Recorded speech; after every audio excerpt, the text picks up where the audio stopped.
Je suis d'humeur joueur, petit joueur. Vous me le permettez, s'il vous plaît? Il m'arrive des fois, vous voyez, quand j'écris, je prends du temps pour écrire mon livre, mon projet de livre, je me rends compte que des fois je peux, dans l'inspiration, écrire des mots que je ne connais pas. Et j'en viens même à tellement douter du mot que j'ai écrit, mais en même temps je le sens tout à fait en accord dans cette phrase, comme si ça résonnait de sens sans même que j'en sois conscient.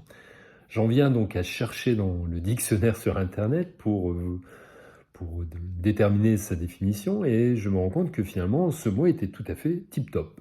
Et voilà, et ça résonne de sens dans la phrase.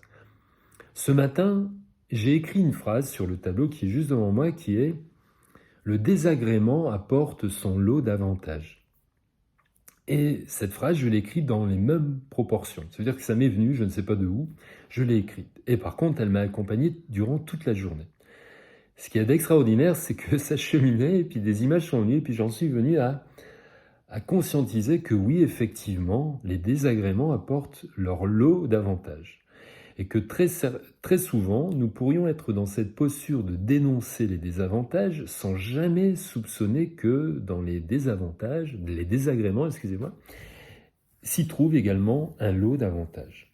Donc on pourrait se plaindre en tant que femme de son mari et ne pas percevoir que l'avantage, c'est la sécurité. On pourrait se plaindre d'une femme qui nous empêche de vivre et de faire ce que l'on veut, et les avantages sont finalement de ne pas se retrouver seul. Voyez ?